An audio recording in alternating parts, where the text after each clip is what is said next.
নিরামিষ রেসিপি আবার এত সুস্বাদু হতে পারে আমি তো কল্পনাও করতে পারিনি। আমার লাইফে যত রকমের নিরামিষ রেসিপি খেয়েছি সবচেয়ে সুস্বাদু লোভনীয় রেসিপি হচ্ছে আজকের এই রেসিপিটা। আজকে তোমাদের সঙ্গে কাকরোল দিয়ে দারুণ সুস্বাদু লোভনীয় নিরামিষ রেসিপি শেয়ার করব, যেটা ভাতের ওপর থাকলে অন্য কোনো তরকারির প্রয়োজনই হবে না। তো রেসিপিটা বানানোর জন্য এখানে 300 গ্রাম কাকরোল নিয়েছি। কাকরোলগুলো ঠিক এইভাবে চাকচাক করে কেটে নিতে হবে, আর একটু মোটা রেখে কাটবে, তাহলে রেসিপিটা একদমই পারফেক্ট হবে। কাকরোল ভাজি তো অনেক খেয়েছো, একবারই নিরামিষ রেসিপিটা ট্রাই করে দেখবে, এর স্বাদ অসাধারণ হয়। একবার খাওয়ার পর বারবার খেতে মন চাইবে। এবারে কাকরোলের টুকরোগুলোকে ভালোভাবে পরিষ্কার করে ধুয়ে নিতে হবে। এবার রান্নাটি করার জন্য চুলোর উপর একটা ফ্রাই প্যান নিয়েছি, 2 চামচ সর্ষের তেল অ্যাড করে দিয়েছি। অল্প 1 চিমটি নুন আর 1 চিমটি হলুদ অ্যাড করে দিতে হবে। তেল গরম হয়ে গেলে ধুয়ে রাখা কাকরোলের টুকরোগুলোকে অ্যাড করে দিতে হবে। এবার চুলোর ফ্লেম মিডিয়াম করে রেখে 10 মিনিট সময় ধরে লালচে করে কাকরোলগুলোকে ভেজে নিতে হবে।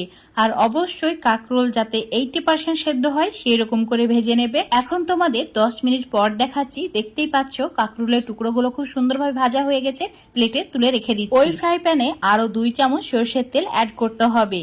এবার অ্যাড করতে হবে একটি চেরা কাঁচা লঙ্কা, তার সঙ্গে সামান্য পরিমাণে কালো জিরে। এই দুটি উপকরণ হালকা একটু ভেজে নিতে হবে।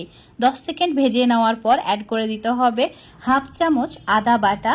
তারপর অ্যাড করে দিতে হবে হাফ চামচ হলুদ গুঁড়ো, হাফ চামচ লঙ্কা গুঁড়ো, তার সঙ্গে অ্যাড করতে হবে 1 চামচ কাশ্মীরি লঙ্কার গুঁড়ো।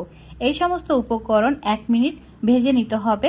যখন তেল ছাড়তে শুরু করবে এর মধ্যে একটা মশলা অ্যাড করতে হবে, আর এই মশলাটাই হচ্ছে এই রেসিপির প্রধান একটা ইনগ্রেডিয়েন্টস বলতে পারো, যেটা হচ্ছে 2 চামচ পোস্ত, 1 চামচ হলুদ সর্ষে, তার সঙ্গে অ্যাড করতে হবে একটা ছোট কাঁচা লঙ্কা, অল্প 1 চিমটি মতো নুন, সামান্য পরিমাণে জল দিয়ে একদম মসৃণ ভাবে এরকম পেস্ট বানিয়ে নিতে হবে। এটা এবার অ্যাড করে দিচ্ছি।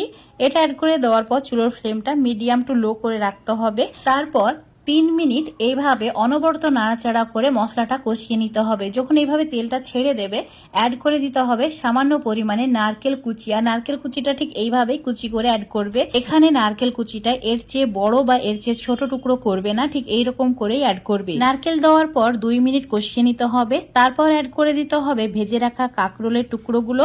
আবারও 2-3 মিনিট লো ফ্লেমে কষিয়ে নিতে হবে। যখন দেখবে মশলা সম্পূর্ণ কাকরোলের গায়ে লাগা লাগা হয়ে যাচ্ছে বা তেল ছেড়ে দিয়েছে, তখন এর মধ্যে অ্যাড করে দিতে হবে হাফ গ্লাস জল। এখানে হাফ গ্লাস জলের চেয়ে বেশি পরিমাণে জল অ্যাড করবে না, অতিরিক্ত গ্রেভি হলে আবার এই রেসিপিটা খেতে একদমই ভালো লাগবে না। এবার দিতে হবে স্বাদ মতো নুন, আর তার সঙ্গে দিতে হবে অল্প একটু চিনি আর 2টি চেরা কাঁচা লঙ্কা। এখানে নুনের পরিমাণটা একটু বুঝে অ্যাড করবে, যেহেতু মশলা তৈরির সময় নুন দিয়েছি আর কাকরোলগুলো ভাজার সময় নুন দিয়েছি। তো নুনটা নিজেদের পছন্দ মতো কম বেশি করে অ্যাড করবে। এবার 1 মিনিট হাই ফ্লেমে এইভাবে রান্না করে নিতে হবে। যখন ঠিক এইভাবে ফুটতে শুরু করবে চুলোর ফ্লেমটা একদম কমিয়ে দিতে হবে। তারপর ঢাকা দিয়ে 5 থেকে 6 মিনিট লো ফ্লেমে রান্না করে নিতে হবে। তো এখন তোমাদের 6 মিনিট পর দেখাচ্ছি কত সুন্দরভাবে উপরে তেলটা ভেসে উঠেছে, আর কাকরোলের টুকরোগুলো খুব ভালোভাবে সেদ্ধ হয়ে গেছে। একটা টুকরো তোমাদের ভেঙে দেখিয়ে দিচ্ছি, দেখো কতটা সফট হয়েছে, মুখে দিলে একদম গলে যায়। আর একটা কাকরোলের টুকরো ভেঙে যায়নি, একদম সবগুলো গোটা আছে।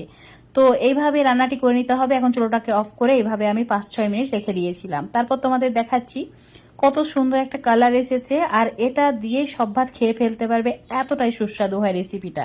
আজকের এই নিরামিষ রেসিপিটা যদি তোমাদের ভালো লেগে থাকে অবশ্যই লাইক শেয়ার কমেন্ট করে দেবে। ফেসবুক পেজ থেকে দেখলে পেজটাকে ফলো করে নেবে, ইউটিউব থেকে দেখলে চ্যানেলটাকে সাবস্ক্রাইব করে রাখবে আরও এরকম রেসিপিগুলো পাওয়ার জন্য। সত্যি বন্ধুরা অসাধারণ স্বাদের হয় রেসিপিটা, অবশ্যই বাড়িতে একবার ট্রাই করে দেখবে।